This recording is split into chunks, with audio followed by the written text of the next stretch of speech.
crucial, because I am going to be talking about some very serious things that were kind of lightly touched up before, but I feel whenever I'm asked to speak on stuff, I know there's certain things I can say that I realize a lot of other people in the community can't say or don't have, they're not in a place to say it. I think it's very interesting how I ended up coming to speak here. I wasn't the original choice of speaker. The person who's supposed to speak before Anne Yusuf, who's an amazing speaker, you really need to bring her again. She was unavailable. She's actually my friend, she's from Ottawa.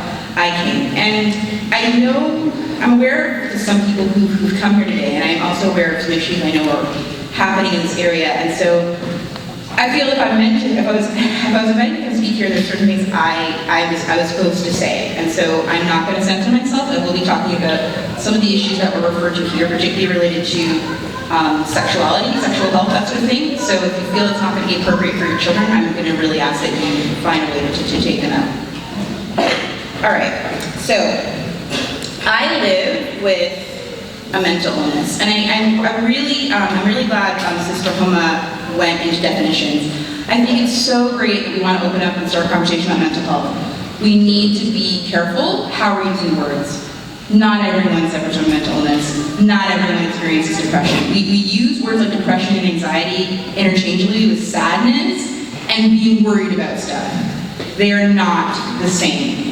And it's very important if we want to start having serious conversations about these issues, we don't mix up things like that.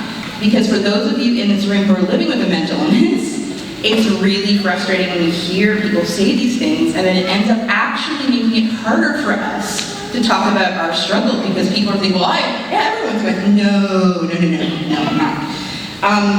So I live with a serious mental illness that is never going to be cured. Okay, I have clinical depression, but it's actually a form of chronic depression. It used to be called dysthymia. And what's really interesting about it is that oftentimes many people who suffer from this form of depression aren't aware of it because they probably suffered from it since they were a child. And they didn't know it wasn't who they were. It's often usually only when there's a crisis and we end up with what's called double depression. So we not only have our regular sort of chronic depression, but we have a major depressive episode that we get the proper diagnosis of what's happening with us. I'm not going to be cured. And I really need to emphasize this. That's not true for everyone, okay? But one of the most frustrating things I've experienced, I've been Muslim now for 15 years, okay? I've been publicly speaking about me living with mental illness longer than I've been Muslim. One of the most frustrating things I experience is how sometimes it's portrayed as if this is something, if you go to the doctor and you get the right medication, you're going to be fine. I'm sorry, but for many of us, we're going to be living and struggling with this for our whole lives. And we need to be talking about it as something that we manage, as opposed to something that we cure. Because the pressure that I've seen coming from community and from families to waiting for their child to be cured is actually further exacerbating their illness. So it's very important that we put illnesses in context. I live with a mental illness, depression, and generalized anxiety disorder. I have relative privilege. These are illnesses that people feel they can relate to and that people are a lot less scared of. But the reality is, if I think about the 15 years I've been publicly speaking about living with mental illness and the many Muslims I've met living with mental illness, many of them live with much more stigmatized and less understood mental illnesses than depression and generalized anxiety disorder. They live with bipolar disorder and they're living with schizophrenia. Which is why, again, I highly recommend that you invite Anne Yusuf again. She's one of the few speakers, forget just in the Muslim community, in the mainstream community, who speaks openly about living with paranoid schizophrenia. And yet, I know many Muslims and family members supporting people who live with paranoid schizophrenia in their community. And we're not talking about it. We need to understand that the mental health impact of that is not only on that individual, it's on their whole family, okay? And it's navigating a community where you now have to be ashamed of your family member. And I'm also going to add that in terms of suicide. The second brother who spoke, I'm really glad you said that. I know how you're trying to be sort of polite, but really trying to navigate the agendas of every organization. This better not be a one-off event. I've been Muslim for 15 years. There's at least once a year there's been one event about starting the conversation on mental health. So we've been starting the conversation on mental health for 15 years. And usually what happens, although we will not talk about it in the session, is it's been triggered by somebody killing themselves in our community. right? So I've seen 15 years of suicides in the Muslim community, whether it be Ottawa or Toronto or Montreal, because I've spoken in all three of the cities about living with mental illness, and we're still parting the conversation. And we're usually avoiding talking about the reality that we now have families in our community who are coping with the loss of a loved one, and we probably haven't even thought about how we're actually supporting that family. Because when someone commits suicide in a family, there's added shame about that, there's blame on the family, there's all those things. And it's super hard. And yet I still haven't seen a session, just a session on suicide, just on suicide. And people be like, well, Shelby, then people won't come. I'm like, I don't care. The people who need to come will come. It's not about numbers. It's about making sure you can have an honest conversation about stuff. And now that we have things like live streaming, the people who need to hear it will hear it. We have to start having much more open and honest conversations about things.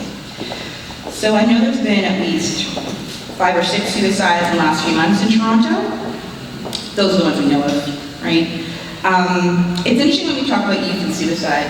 The reality is, it's an interesting reality. So suicide is increasing cause of death of young people. Do you want to know why? It's because you're young and a lot of things don't kill you. The reality is actually, so the rising rates of suicide that we actually have happening in North America are actually amongst men over the age of 50. And why do I point that out? Because oftentimes we talk about youth and mental health as if it's outside everything that's going on in your family or in your community. And it's not. So if we're actually going to be able to destigmatize mental health, we got to do it for everyone, okay? In many ways, as young people, you're brave, right? Our young people are brave, particularly the generation coming up now. You guys are fierce, and you're not putting up with a lot of things, which is why you're opening up the conversations. But understand you're not only doing it for your peers, you're doing it for your parents.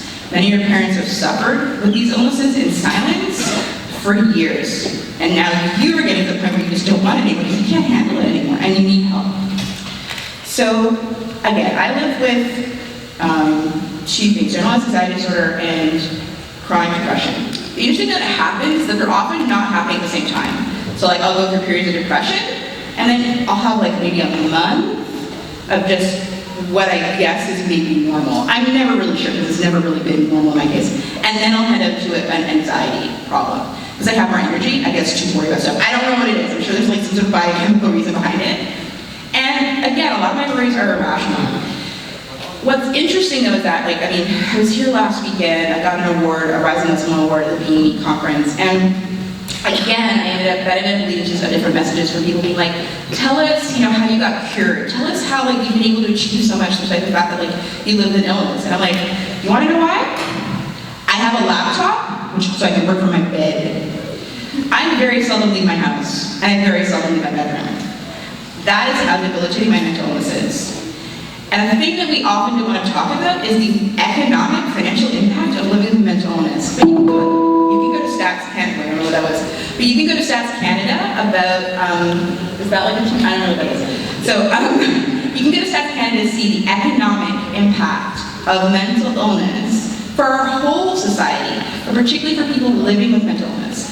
Luckily, many of you have big families, so if there's somebody living with a mental illness in your family, you're probably taking care of them, right? So, but for those of us who are by ourselves, what is that? Okay. Those of us who are by ourselves, oftentimes we're in a lot of financial insecurity because we can't necessarily work, or we have high absenteeism, or we have to go on disability, which again does not pay very much, right? Recently, Islamic Society of North America, because I run the Muslim website, I know every event that's happening in your whole area. So basically, a few days ago this week, Islamic Society of North America actually had a whole session just on applying for Ontario Disability Support Program. I highly recommend you guys do the same.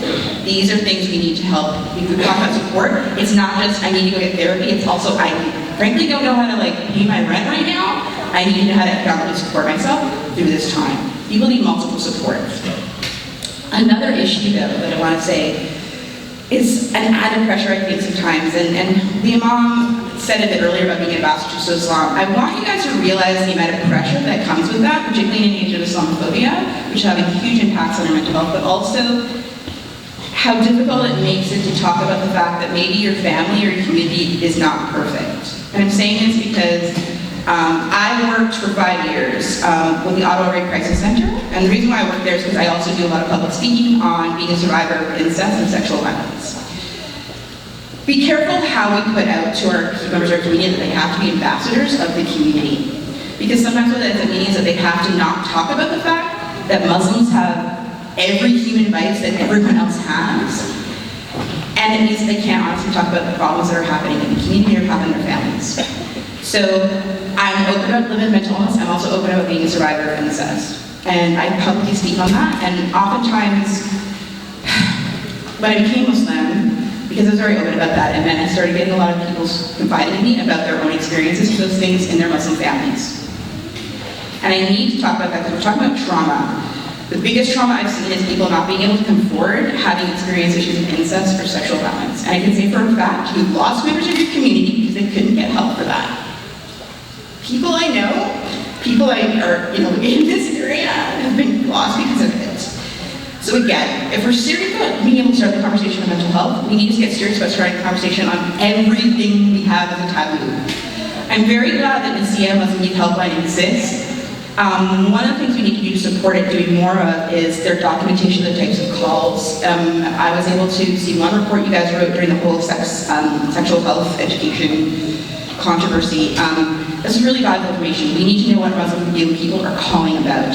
Because what we're actually going to learn from that is all the issues that are actually happening in our community that we might not want to talk about, but clearly now need to if a helpline is getting calls related to that. And one of them is going to be issues of incest and sexual violence. There's a lot of evidence that it has a huge impact on mental health, can lead to mental illness. And if you can't talk about it, if you can't get support about it, if your family's shaming you about it or you're blaming yourself, you cannot move forward. And I have to share that because I know there's a number of people struggling with that. The next thing is help available? Yes and no. My mother committed suicide in 2014. She herself also was a survivor of very serious abuse. Yes, she had a lot of help, but at the end, she just got tired. I do not blame her for that. For people to be able to not be perfect and to be able to struggle and be open and honest about that. And to not only have to depend on that anonymous helpline to be able to be real. Because the issue of loneliness, which I also talk very openly about now, because I'm now discovering, it's actually a public health issue. So it identifies a public health issue, loneliness. You can be in a big family and be completely lonely because you don't feel you can be the real person, your real self with anyone. It's a crisis. If you just feel like you have one relationship with somebody where you can be yourself and you're in a protective relationship with them, it can help so much in terms of maintaining your health, but also if you're mentally ill. Because again, there's maintaining mental health, sort of like fitness, as I would call it, and then there's being mentally ill and making sure you sort of can keep at this level so you don't drop to this level. Because usually when you drop to this level, that things like suicide can happen. So yes, getting to this level means you do have to think about sleep, you have to think about nutrition. Ramadan, folks, I know we all want to fast, but we're also going to have to seriously ask whether that makes sense, and definitely please don't stop taking your medications, okay? I've seen too many people go into a psychotic break or end up in the hospital because they went into a manic phase during Ramadan, okay? And it's really important that religious leaders, people organizing that, recognize that, talk about that, bring in somebody who's a subject matter expert to talk about that in preparation for Ramadan, the way we do for diabetes. And if you haven't done it for diabetes, please still do that for diabetes. It's also a serious issue for Ramadan. In terms of also this issue of experts, we need more training. Counseling isn't the same as therapy, right? So I think Homa mentioned something about like an app that said CBT, so cognitive behavioral therapy. Counseling is just talking to somebody, giving them some advice. Some people actually need therapy. Here's the problem. That is not as affordable or accessible as you would think. So after my mother committed suicide, I ended up in a crisis. I brought myself to the emergency room. And guess what I was told by the doctor? This is the mainstream. And this was 2014. She told me that I was whining. She told me I was whining. And she said, everyone has problems and everyone has family members who die. But I will make you a referral because you seem persistent about asking for it. I got a referral, interestingly enough, to somebody from a Muslim background who I eventually run in again, because that's the problem with as much as I think it's great that more Muslims are getting into it, you have to understand that sometimes when you're Muslim and you run into another Muslim, you're not like, yay, you're like, oh no. I hope I don't run into this person somewhere else. And it was interesting because, again, I had to go through my whole life history, because that's what they asked me to do. And it was pretty obvious this person, I guess, I don't know, he was surprised, because I was wearing hijab and I'm assuming these things had happened to me, and it was so clear on his face that he was surprised. Please, if you're thinking about going into a career, you might be surprised about something, never let that out of your face when you're talking to people. It's like basic 101 of trying to get something. And then in the end, and this is kind of really disturbing at the time, funny now, he's like, do you have any insurance? I was like, no. Then I don't think I can help you. This is at a hospital. I don't think I can help you. But here's a sheet of places you can go for free counseling.